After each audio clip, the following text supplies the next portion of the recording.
Chers amis de la librairie Rengart, bonjour et bienvenue à ce nouveau rendez-vous du lundi. Aujourd'hui, nous accueillons une autrice, une romancière, Céline Lapertou. Bonjour Céline. Bonjour. Céline nous propose un nouveau roman qui s'appelle Ce qu'il nous faut de remords et d'espérance. On en parlera tout à l'heure un peu plus profondément. Mais Céline, qui es-tu? Tu es professeure de français en collège, maman de 2 enfants.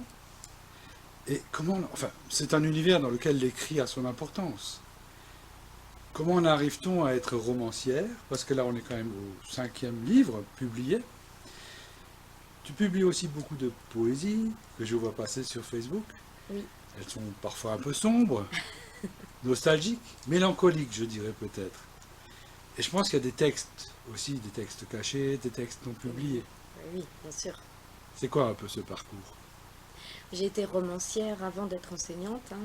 J'écris depuis que j'ai 9 ans. J'ai publié mon premier roman en 2014, donc j'ai mis le temps entre tout ce que j'ai écrit et ce que j'ai publié la première fois. Et effectivement, je suis enseignante à côté et j'élève seule 2 petits garçons. Voilà. Donc, professeur de français en collège. Oui, C'est j'enseigne les en enfants de collège. quelle classe? Alors, cette année, j'ai des 6e et des 3e. Je prends toujours le niveau Des 3e. petits et des grands. Oui. Toujours des 3e. Toujours des 3e, c'est mon niveau de prédilection. Est-ce que le fait d'enseigner à des enfants de 15-16 ans, est-ce que ça nourrit aussi un peu Oui, l'écriture? oui, beaucoup. J'enseigne, c'est ce que j'écrivais d'ailleurs dans mon roman précédent, enseigner comme on est. Moi, j'enseigne exactement comme je suis et ce que j'aime. Et mon parcours de romancière est jamais très éloigné de mon parcours d'enseignante. Et il y a des romans qui ont été nourris de ce que j'enseigne. Par exemple, Ne préfère pas le sang à l'eau. C'est un roman qui est né, une idée qui est née un matin à partir d'un chapitre que j'enseignais en classe de 4e. Et je fais tous les ans un chapitre sur la peine de mort en 3e, parce que je sais que ça marche très bien. On va revenir sur la peine de mort tout à l'heure, puisqu'en fait, tu as un peu dévoilé par avance les choses, c'est le thème du livre. Alors effectivement, je voulais m'interroger un peu sur ces 5 romans. On a quand même des livres qui sont durs, hein, avec des sujets forts, je me souviens, notamment du premier. Donc, et je prendrai tout ce qu'il y a à prendre, des femmes qui dansent sous les mondes, ne préfèrent pas le sang à l'eau, ce qui est monstrueux est normal. Et donc aujourd'hui, le 5e. Le premier parlait d'enlèvement d'une jeune femme, le 2e de la guerre en Afrique et des femmes combattantes, le 3e c'est la guerre de l'eau, etc. Le 4e, tu viens d'en parler. Et là, on a un sujet qui est la peine de mort. On va le creuser un petit peu. Mais il y a une... Et j'allais demander pourquoi, mais tu viens d'y répondre. C'est un sujet qui t'habite, qui est récurrent dans l'enseignement, etc. Et je trouve que c'est une excellente chose. Mais il y a une deuxième chose qui m'avait frappé dans ce livre, c'est que dans les autres, il y a une part importante qui est faite aux personnages féminins, et là pas du tout. Puisque les seuls personnages féminins, c'est la victime, et la mère, qui était un personnage un peu flou, un peu trouble. Et Victorine Moreau, qui est la directrice de cabinet et qui est assez arriviste et cynique. Oui. Qui n'est pas le personnage qui Non. construit l'histoire, hein, qui ne fait pas partie de... C'est étonnant, je trouve, en te lisant, parce que les personnages féminins étaient vraiment très, très, très Oui. présents et importants, et là, non. Je l'avais un peu travaillé comme ça aussi avec Ne préfère pas le sang à l'eau, où les personnages quand même importants étaient des hommes. Oui. Et là, effectivement, lorsque j'ai travaillé ce roman, oui, je voulais que ce soit 2 frères, 2 hommes. Je l'ai perçu comme ça, je l'ai vraiment senti comme ça. Ça s'est imposé à moi. D'accord. On va parler des personnages. Ensuite, il y a le titre. Alors, tu as une appétence pour les titres un peu longs. J'aime bien les titres avec des verbes conjugués. C'est le prof de français qui transpire en permanence. Non, je crois que c'est l'hugolâtre. Ah, on va en parler tout à l'heure. Ce sont des titres qu'on n'a pas l'habitude, parce que on n'a pas ce côté accrocheur, je mets des guillemets. On a plutôt un titre qui est fait pour interroger, pour poser les questions. Et là, quand on lit ce titre, on se dit, de quoi est-ce qu'elle va nous parler? C'est un livre de religion, c'est un livre voilà, ou de développement personnel. Alors, pas du tout. C'est un, c'est un, comment dirais-je, un manifeste, c'est un cri, c'est un livre assez sombre. C'est un livre où il y a ces deux personnages que tu as déjà évoqués. Donc on a le personnage de Roger, et ensuite on va trouver, on va croiser Nicolas. Donc Roger, il est garde des Sceaux, Oui. il a fait un parcours politique important. Il a pris ses fonctions suite à l'élection du nouveau président de la République, et il a une mission, un objectif qui va être son œuvre magistrale, c'est de rétablir la peine de mort. Et cette peine de mort qui aussi est liée à l'opinion publique. Alors, il y a aussi le calendrier qui joue un peu avec nous, puisque là on rentre en campagne électorale, et ce sujet à un moment donné avait disparu, mais on a aussi fêté l'anniversaire de la loi Badinter. Les 40 ans de l'abolition de la peine de mort. Voilà. Et Robert Badinter, je ne peux que le citer, qui me dit c'est une honte pour le coup. La peine de mort est une honte. Et c'est tout à fait vrai. Mais donc pourquoi ce sujet? C'est pour plusieurs raisons. Bon, déjà intime, par rapport à mon propre questionnement intime, puisque j'ai un parcours de victime que je n'ai jamais caché. Et l'adolescente que j'étais s'est beaucoup posé des questions évidemment sur la peine de mort. Est-ce que j'étais pour, est-ce que j'étais contre, est-ce que je voulais que justement mon agresseur soit condamné à mort, est-ce que j'aurais aimé ça? Donc il y avait tout un questionnement intime, un cheminement personnel, et toutes les réponses que j'ai trouvées aussi en décortiquant réellement le sujet, parce que je suis persuadée qu'on peut se faire une opinion que quand on connaît tous les tenants et les aboutissants. Et il y a une raison plus générale, c'est que moi je m'inscris pleinement dans la logique du roman engagé, du roman social. Et ce que j'aime dans mes romans, c'est décrypter la société.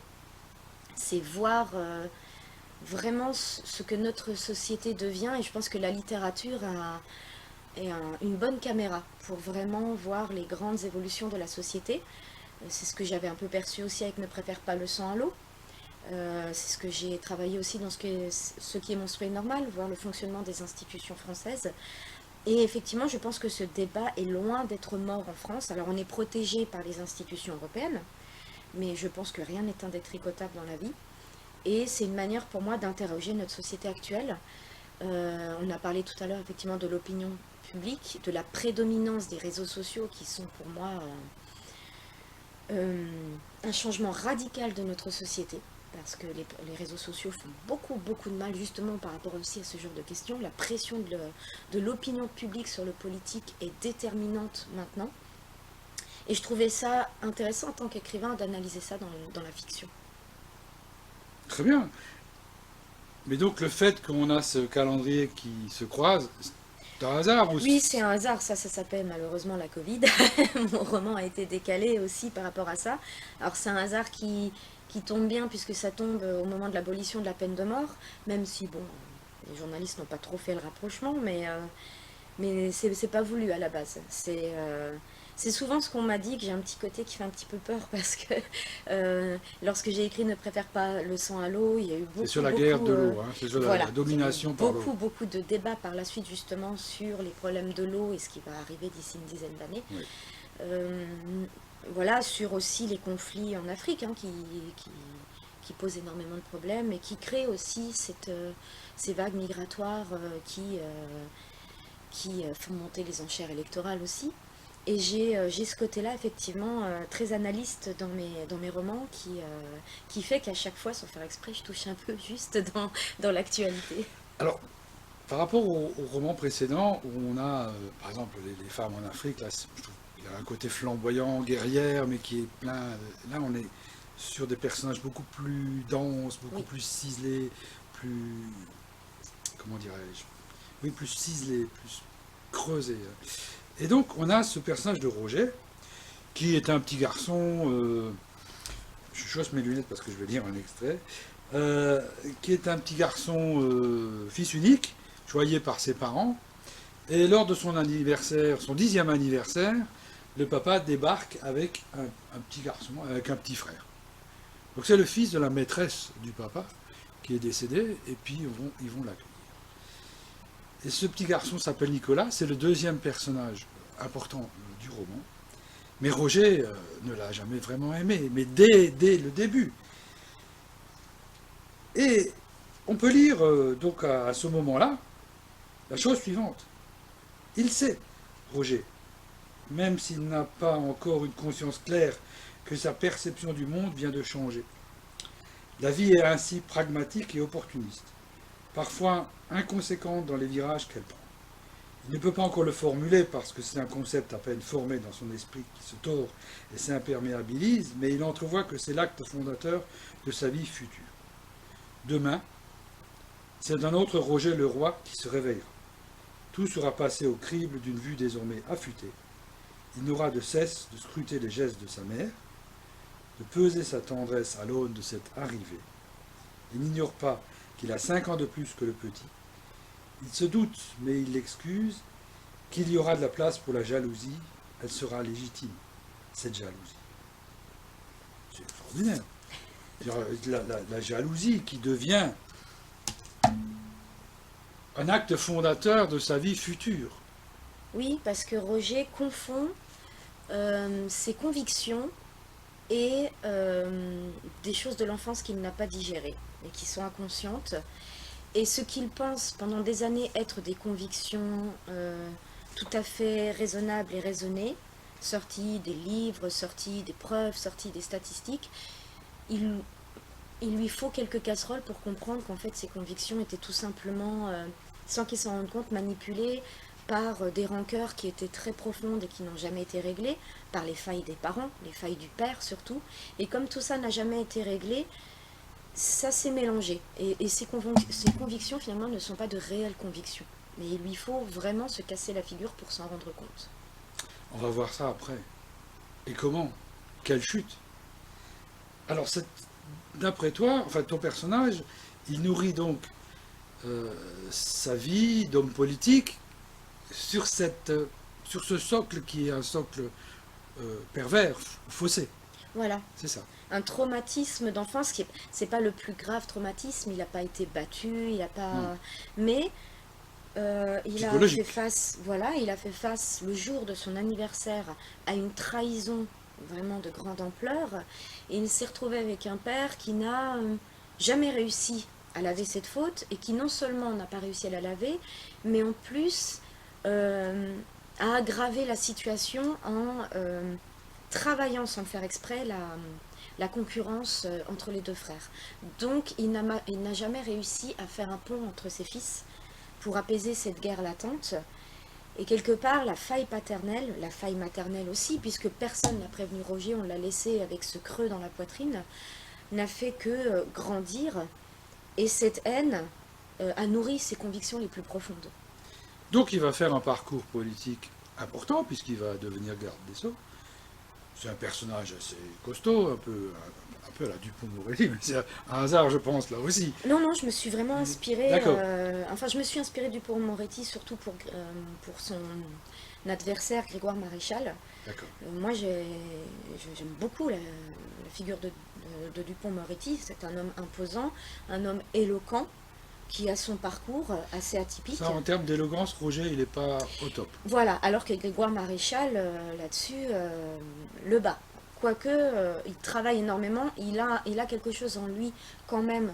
Roger, c'est la force de travail. Alors, le parcours du demi-frère, Nicolas, est complètement à l'opposé. Il va devenir musicien, artiste, la fête, les vies parisiennes, etc.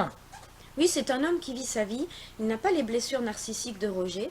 Alors c'est vrai qu'il a été imposé dans cette famille et qu'il en retire aussi une blessure puisque il comprend assez vite lui aussi qu'il est un enfant adultère. Mais il est plus résilient que Roger. Et il a quand même reçu cet amour maternel que Roger déplore, parce que c'était lui qui devait en bénéficier. Et donc il est un peu plus résilient, et lui, même s'il est en concurrence avec son frère, et qu'il le dit à un moment, il regrette que ça se soit passé ainsi. Il aurait aimé avoir un frère lui aussi, Alors qu'il n'y mais a pas il de fait raison, sa vie. puisqu'ils ont deux vies très différentes. Voilà. Mais lui, il avance, il fait sa vie. Donc Roger construit son projet de loi qui va amener à au rétablissement de la peine de mort. Et notamment, il y a le cas d'un criminel qui s'appelle Lalbenque, Lalbenque, ouais. Qui, en quelques lignes, là, on peut cerner le personnage où il dit comment il fait pour s'en prendre aux petites filles. Lalbenque continue de plus belle avec ces mots qui forcent à baisser la tête, les tempes battantes et le feu aux joues quand il explique comment il s'y est pris pour instaurer un jeu entre Ange et lui.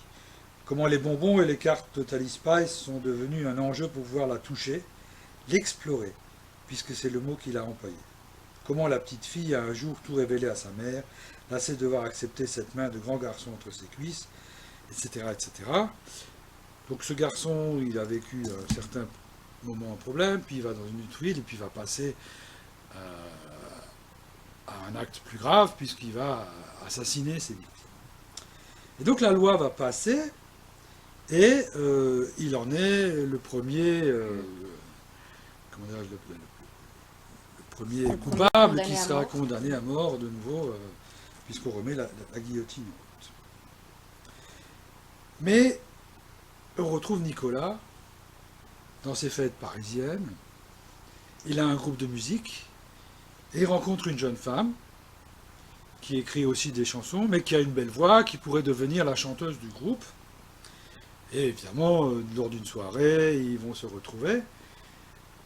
Ils vont passer la nuit ensemble. Et le matin, on va retrouver cette jeune femme morte, assassinée, avec les traces du passage de Nicolas partout, et même son sperme sur le corps de la victime. Et donc là, tout s'enclenche, puisque la loi est votée. Nicolas va être mis en accusation et va être condamné. Évidemment, la loi s'applique et le couperet va tomber, quoi, si on veut dire, sur la tête de Nicolas. Et le drame de cette histoire, c'est le drame de ce garçon, mais c'est le drame que va vivre Roger, qui, ayant construit tout son cheminement sur cette jalousie dont on parlait, va s'écrouler. Roger n'est pas seulement livide, il est comme hypnotisé. Personne n'a songé à l'arrêter, personne n'a songé à se jeter en avant pour le protéger. Personne n'a songé à faire de son corps une barrière entre la tête de son frère et ses yeux trop grands ouverts. C'est trop tard. Roger est agenouillé devant le panier, les yeux plongés dans ceux de Nicolas. Chacun des membres ayant assisté à cette scène parlera de folie à l'état pur, de perte de raison instantanée, lorsque la lame de 70 kilos s'est abattue. Chacun décrira avec beaucoup de lyrisme les genoux du ministre sur le sol, et personne ne se doute, à ce moment-là, que ces genoux épouseront un autre sol dans quelques mois, celui d'un cimetière. C'est horrible. Oui. Et là, la peine de mort est horrible. La peine de mort est horrible. Et là, il se retrouve confronté à lui-même et à ce qui vient. Et aux conséquences et là à qui j'ai pensé. Et là, il était dans la tombe, et regardez Caïn. Bien sûr, il y a tout le traitement mythologique d'Abel et Caïn derrière. Mais Victor Hugo, là, enfin, ça s'impose. Bien sûr, moi je suis une très grande lectrice de Victor Hugo. Il y a beaucoup, oui, il y a pas mal de références à Victor Hugo dans mes œuvres parce que c'est l'auteur que je lis le plus depuis mes 9 ans.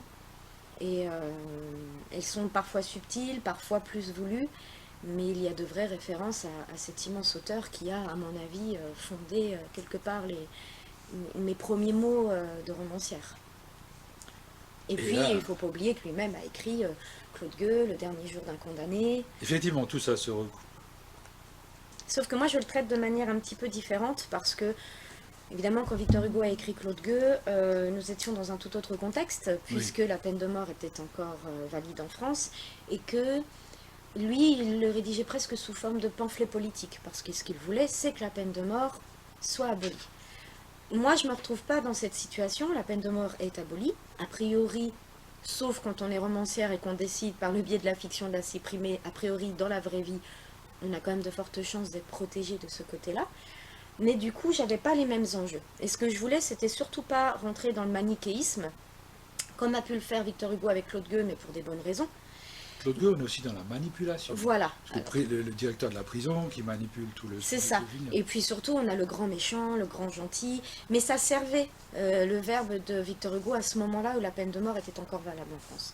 Moi, je voulais vraiment introduire de la pluralité des opinions. C'est quand même le socle de la démocratie. C'est pour ça que je n'ai pas fait de Roger Leroy un monstre. C'est un être humain qui se plante, qui est complètement perdu dans ses émotions et ses convictions. Mais j'en ai pas fait un monstre. C'est un homme qui va se relever comme il peut. D'autres personnes, comme Grégoire Maréchal lui-même, disent eux-mêmes que Roger Leroy est quelqu'un, malgré tout quelqu'un de bien, mais il s'est juste totalement planté. Oui. Et donc je voulais pas faire un traitement manichéen de mes personnages. Mais Clairement. la peine de mort, c'est une honte, je dirais avant, c'est vrai. Et quand on entend certaines voix, on dit, mais non, rien ne justifie la peine Bien de mort. sûr, mais c'est pour ça que Badinter avait lui-même, lorsqu'il a prononcé son discours, avait lui-même dit je vous demande d'oublier ces amendements qui spécifient que, oui d'accord, on veut bien supprimer la peine de mort, sauf pour les pédophiles, sauf pour machin. Mais il n'y a pas de sauf. Voilà, soit on tue tout le monde, soit on tue personne. Qu'est-ce qu'on aurait fait à Nuremberg?